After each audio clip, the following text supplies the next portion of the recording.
Happy Friday, everybody. It is Penny and Kim lighting up your Friday with the 5 stars of strengthening families. We are in part 2 of our 4-part series of parental resilience. And Penny is going to do our check-in with us before we ask our question. Right. So last week we talked about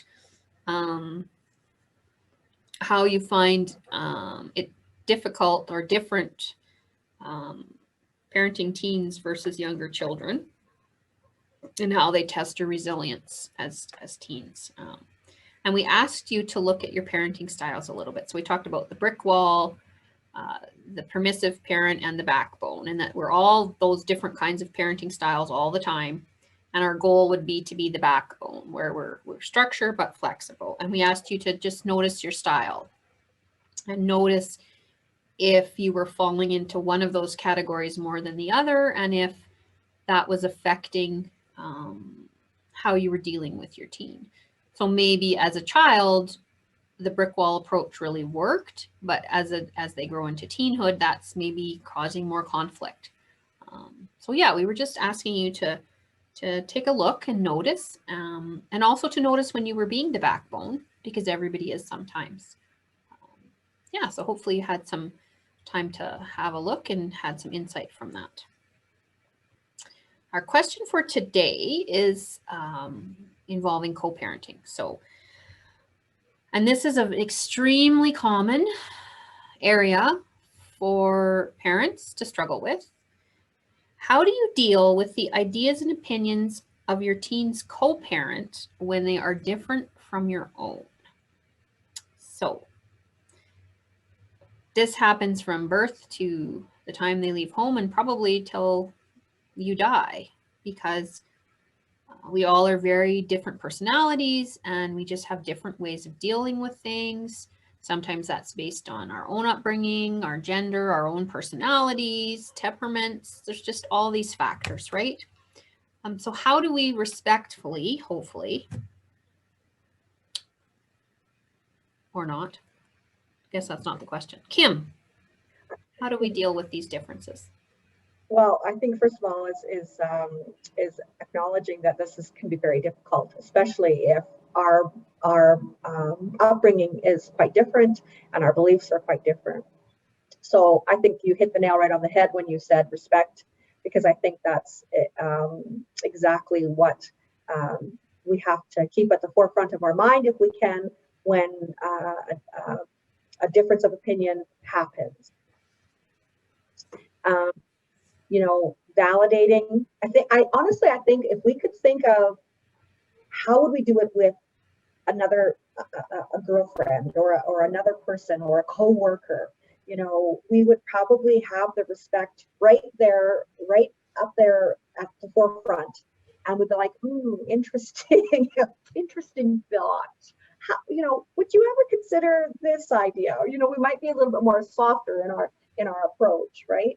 So then we might be able to validate and maybe understand where that person is coming from a little bit easier than if we're all automatically triggered and all righteous about our own opinion. And if we're able to think how would I, for me, it's just easier if I think, how would I talk to somebody, a friend or a coworker, because we get pretty relaxed with our people in our 4 walls of our home, and sometimes we're not as respectful or gentle. Maybe we're just a little bit too brutally honest, and that's brutal. What do you think, Penny? Well, I think, like you just said there, right? Just like our little people are always the worst for their parents, it's because they're, we feel safe enough we don't feel safe enough with our boss or our coworker usually to be our total unvarnished selves, but hopefully you do feel that way, and maybe not, right? Co-parenting can look a lot different, whether you're a family unit, whether you're separated or divorced, or parenting in the same town or different towns. So sometimes relationships are strained, and it would make this even that much more difficult to try to do a respectful way of, yeah. So when I think about that, and with teens, this is something that's probably going to come up quite a bit more because of all of the new freedoms and experiences. And like you talked about technology last week. In our house, that can be a particularly an issue that can cause some conflict. So ideas about how much is too much, what's appropriate, like even small day-to-day things like that can cause conflict. And I think you're right. I think when we have an awareness of where the other parent is coming from and their fears. So let's use the internet as an example. You know, maybe that parent's fear is, you know, that their child is going to fall prey to some kind of online predator. Or maybe they're afraid that their child is going to become overly violent if they play too many video games, or they're worried about their physical health if they think that they're sitting too much, right? So trying to figure out what's going on underneath that idea, and like you said, treating them with respect and trying to not take it personally, right? So they're having a different opinion doesn't mean our idea is stupid or that and even if they say that it's stupid, right? We don't have to buy into that. It doesn't have to become a conflict. And I think one of the ways, and it's easier to say than do for sure, but sure. I try to, yeah, like you said, oh, isn't that interesting? Or that's an idea. Tell me a little bit more about that. I love that. Love that. Or why? Like I even use like, what's your concern here, right? So, you know, it isn't just laying down the law about a certain amount of screen time. It's sort of what's your worry here. And one of the things that's come up in our household is one of us very much relies on rules, and that's how the world is structured, and that's how the world makes sense. And so when, you know, I say it's a rule, or, you know, and the other person is very sort of much more sort of, well, yeah, it's a rule, but then there's exceptions. And so that causes conflict because the person who views the world as a safe place with rules doesn't understand the brain that thinks about, well, yeah, it's a rule, but it's not always a rule. And the person who thinks, well, it's not always a rule, doesn't understand the black and the white. So having that awareness around the fact that, you know, that's how that person thinks about the world. And when it's not working that way, they feel a little unsettled to begin with. And then you add the concern about health or emotional health. Yeah, so it's not easy, but trying to always look below the surface. Yeah. Yeah, and there's one thing that you mentioned too, that made me think of when you were talking about the different families. Some families are parenting from the same household and others are parenting from a different household. If there's been a separation or a divorce or what have you, I think even the respect has to happen even in the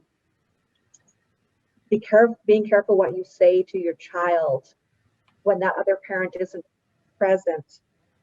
Like I want to talk about bad mouthing or bashing them, or, you know, that is not helpful for anyone in the relationship, you know, and the child needs to see you guys as a united front, even if you have a difference of opinion, and even if you're not in the same household. It's the same that has to be there whether you're in the same household or not, I guess. So I think that's an important part, going back, and part of being respectful too. So yeah, and you're right, because you want to teach your children how to be in the world, and this is a person they love, right?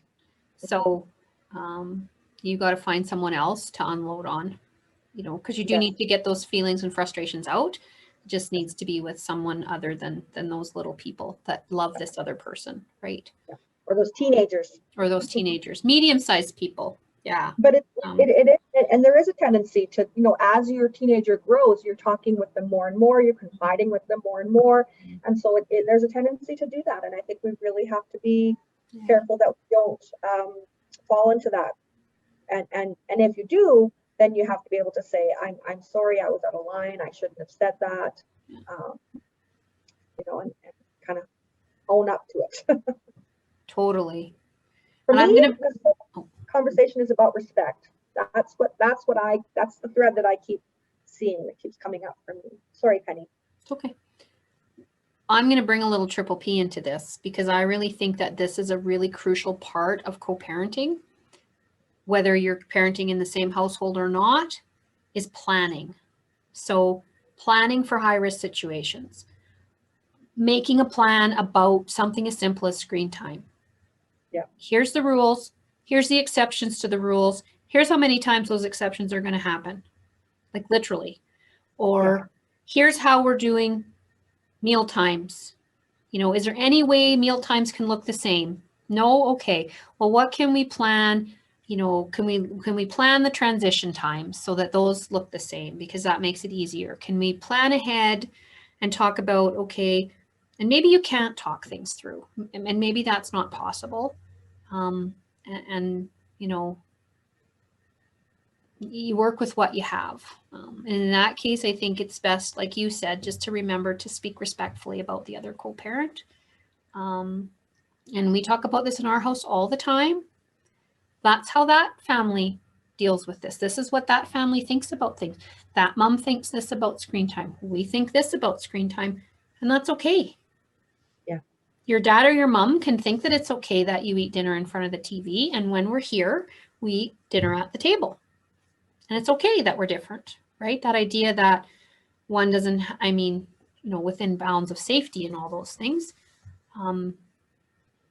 So yeah, I think planning ahead if you can for those times when you know there's going to be conflict, then there isn't conflict in the moment. So if we've planned ahead for when there's back talk in our house, we know what we're going to say, we know what we're going to do, we know what the consequences are going to be. The kids know, we all are on the same page. So then, you know, my husband and I aren't fighting in the moment because I don't like how he's handling it. He doesn't like how I'm handling it. We all have a script, for lack of a better word, that we're following. Yeah. And that can be really effective, even though it seems totally crazy. It's very helpful. Yeah, and I like how you said that the kids know, you know, and so with the planning ahead with the family meeting, you know, so that it's all out in the open right from the start. So yeah, great idea. Okay, so today's challenge. Try to look beneath the surface. So those ideas we talked about for trying to find out why. Tell me more about that. What's really going on here? You know, and oh, you're worried. You're worried that, you know, our children are going to become unhealthy because they're not active enough, because they're sitting in front of the TV for too long, or and that's validating those feelings then, or guessing, well, are you worried about this? Are you worried about that? And two, I might throw a tiny more little challenge in there if you're up for it. I would invite you to think about the planning. I was just going to say the same thing. I was going to say, can I add? You know, thinking about having a family meeting, or yeah, and Triple P, if you Google them, they have online parenting classes, or any one of the FCSS family support workers can help you with that. It's good stuff to get your family on track when there's a lot of conflict around different opinions about parenting. Yeah, so those are our challenges. Try to dig a little deeper, try to empathize and validate, and maybe think about planning, or think about investigating some of those options a little bit more. Okay. Alrighty, well, enjoy the rest of your day and your weekend, and we will see you back here next Friday at 1 o'clock for part 3 of resilience. Take care. See you.